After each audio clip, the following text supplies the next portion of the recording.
Mike. Sharon. So what are we driving? If you can guess, I'll give you the keys to it. How is this the first time you two have worked together? That's kind of beyond me. I don't know. Don't know. I mean, I guess Not gonna be the last. it better not be the last. Better not be. Well, we're gonna do. Well, we already talked about Crime 103. When Mark was here, we would call it You Crime do 103. Secret Wars, You know, right? Yes. And you may have already done Doomsday, right? Well, there's lots of rumors going around. She's standing 10 toes down on I'm gonna let her live today on that. I'm gonna let her live today on that. Not that I believe you, Miss Halle You should Berry. believe that me. far at all. You should believe me. Okay, Chris is just over here like, I'm not even going there again. I've had to like. Yeah. I get asked, and I'm sick of. I'm mumbling and fumbling my way through that answer. I'm real good at reading people. And what have you read about me? Okay. You look like a person who has secrets. You got the cars, the clothes, but you can't seem to look me in the eye. Start by handing me your phone. I love the movie. It was such a fun little yummy watch. Halle, you said that Crime 101 was actually the best experience you'd had in 3 decades, of working in your career. So what specifically made this project that good for you? This man. He was a big part of it. He was a big part of it. And I did say that the only one up here on this level is my Bond movie. And that is because it starts at the top. We had a wonderful director who really set the tone, but I had guys, Chris, Mark, Barry, the men that were around me, they treated me with such respect and held me up, lifted me up, held me down, and I just haven't always felt that way. Being a woman on the set, you've heard the stories of the women and they're coming out, and it was just, my feet didn't hit the ground. And I had wonderful acting partners, they were wonderful gentlemen, it was just, I've just never felt better.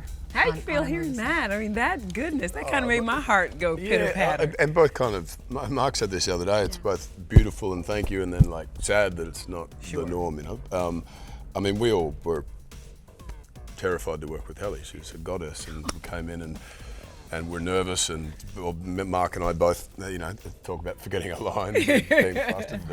But I think everyone came into it with such love for the script and such enthusiasm. None of us had read anything like this in a long time, and there was a different sort of meeting of minds with passion and true love, and all. There was a huge amount of gratitude for what we were making, and our director Bart Layton led the charge. So. And Chris is an amazing number one, okay? Because I've worked with some male number ones before, and they play these games like they're not walking to the set until everybody else is there, right? And we didn't play any of those baby games on this movie. When you got called, everybody went, and it didn't matter who was there first, second. We're all professional and there to do our best job, and it was just such a good way to work instead of somebody knocking on my door, hurry up, because Chris won't walk until you walk. Right. And none of that drama that sometimes plagues the creative experience. I think all of these are the same guy, and he hits every time along the 101 freeway. By the way, I'm dying at this car. Isn't it a cool car? I mean, you got to drive a lot on your own, right? Yeah. Was it a little terrifying? Did you harken back to Rush and get those those driving skills again? Yeah, Rush, and then kind of when I was a kid, driving around the farm on old paddock bombs, what we call them, rusted up, heap of junk, and it's just cool. I mean, anytime you get to, you're not on a green screen, you get to actually participate in whatever adventure the character's on, it makes such a difference. And the way Bart wanted to shoot these chases was good old-fashioned, practicality and shoot it all in camera. And so when you see me in there sweating and gripping the wheel and falling out the car, it's me doing it, but it gives it a different energy, that's for sure. Those high-value items your company insures, I occasionally make them disappear, but no one gets hurt. I wouldn't die for an insurance company. Get in. There's water in the trunk. This kind of goes to what we were talking about when I came in here, and I called myself old, and I should not have done it. But there's a line in the film that when I was watching it, I actually stopped the movie and I wrote it down because I said, ooh, that sat with me and that hit home. And it was when the man said to you that I have a number for you, and that's 53.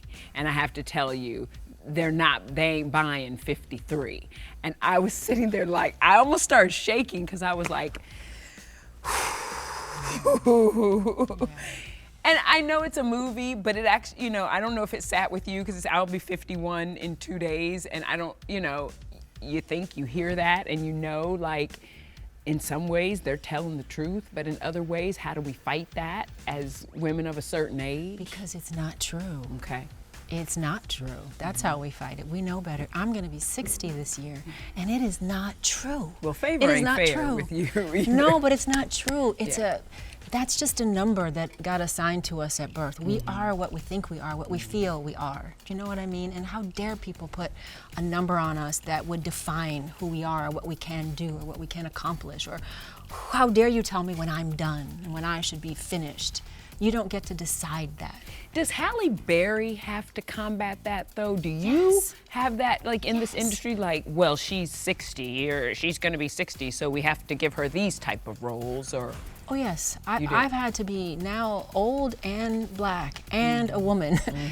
So I've had these strikes against me from the start, which is why I'm not afraid of it. I've been a black woman trying to make a way out of no way my entire career. So now that I'm 60, I'll just tag that on, to my luggage and keep carrying it and keep finding a way, because I don't have a choice. I'm not ready to be done, so I'll keep finding a way. Here's a courier carrying watches and gems. And the buyer's paying cash. Looking at $11 million in one room, 3 of which I'll be taking. Chris, do you find that, or is the dynamic still that different in Hollywood that maybe men don't have to deal with that? Because, we've always heard men get distinguished and women, we get old. First of all, do you know how old he is? I don't. Because his age doesn't precede his name. Good point. Mine does. Yeah. We talk about this. Good point. Chris has been very compassionate about it because it's just true. Yeah. It is a little bit of a different yardstick. So you haven't really had this thing, I've noticed I'm getting cast as the dad. Yeah. It's not nearly what women have had to, or have been subject to, with the same kind of scrutiny. I mean, men have been allowed to age, and as you say, there's a sort of a different sort of representation there, and a different allowance. But I hope, and I think it's shifting in ways slower than we'd love it to. But, if I am being honest, I didn't get named host of Entertainment Tonight until I was 46. I don't know that would have happened 20 years ago. So I do feel a little bit of leeway, a shift, I don't know. And here's my question. How long will they allow you to be that host? Baby. Like when the number goes higher and higher, is there a limit? That's the question. To that? That's the question. And I think that's the question I ask myself, and I think a lot of people are asking at the same time. In that same conversation in the film, you realize at that moment that loyalty has not paid off. No. Loyalty is not paying off for you. You're trying to escape a life that you feel like you have mastered. So has it hit either of you personally, like when it comes to reinvention and now that we have to do these second acts, like, well, I don't know if loyalty's worked, I don't know. I thought I was doing this, now I got to pivot to something else? Yeah, I mean, I've noticed when things have worked at the box office and then not worked, the difference between the kind of what the phone calls are Monday morning versus, like endless offers and so on, and then like things stopping, and thinking, oh, this is it, and I've had some big losses at the box office and films that have failed and tanked and so on, and so it ebbs and flows in that for sure, and I think it's then you sort of adapt and you go, okay, well, what is it? Is it a different role, or did I do something wrong with that? And then it's a sort of recalibration, but that's just my own personal thing. And then it becomes more about where am I looking for my validation from, and do I need it from that film working and then my agent offering me something, or it's like I was in the biggest film of all time at one point, and the biggest streaming film, and then it's like, God, I'm still having these doubts and still having these anxieties, and that for me is you have imposter syndrome too? Absolutely, or just about when things don't work, and what does that mean, or how personally do I take it then, And I think it's just part of the sort of human journey until you completely somehow it can separate, and in theory it's one thing, but in actuality it's another, because I would find when things are going great, I'd be like, oh, I don't even need this. And then as soon as it would, to go off the rails, it's like, oh, that's the different feeling. Right, exactly. And so But it's good. You're sort of tested in different ways, but it's more about where do I place my fulfillment, and is it in the hands of someone else telling me I am this, or is it internally, or is it those that I love, family and friends and my parents and kids and so on, saying, yeah, you're doing okay, as opposed to having to get to a number or having to get to some sort of, an award or box office success and all of those sort of superficial things, I don't know if we'll ever figure that out. I don't know if I'll ever figure that out. Yeah, This is what we strive for, right? With it, where somehow it's sort of motivational on one hand to keep us kind of like, there's learning or evolving and searching, but then it's like the why to it. You come back. And he to does all that. Your character does all that in the film too. For sure. Yeah. That was a big one. It was kind of aligned with a lot of the questions I was asking about where I had positioned my kind of happiness, fulfillment, and then. But it changes all the time, you kind of do a dance with it constantly. You think it's here, and then all of a sudden it's here, and then it reorientates. And that's not to take anything away from.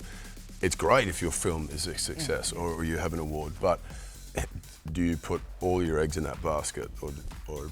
Because from the outside looking in, we look at you. I feel like I look to you a lot of times. We're like, she's figured out how to do this ish. You know what I'm saying? How to navigate this Well, it's stuff. only because I've learned that the reward is really in the doing of the work. And that's all you can really control, that experience, right? And that you show up and you do your best. Like, that's all you control. When the movie comes out, there's a director, there's an editor, there's a studio, there's the movie gods. Do they put enough, promotion money behind it? Like, all these things are often out of our, what's happening in the world on the day it comes out. Like, so those are things that we can't really be responsible for. And if we think we are, then I think we're a little bit misguided, because then you're expected to do that again and again. So the only thing I can control every time out is my experience. Do I show up with my A game? Do I give 100% of myself?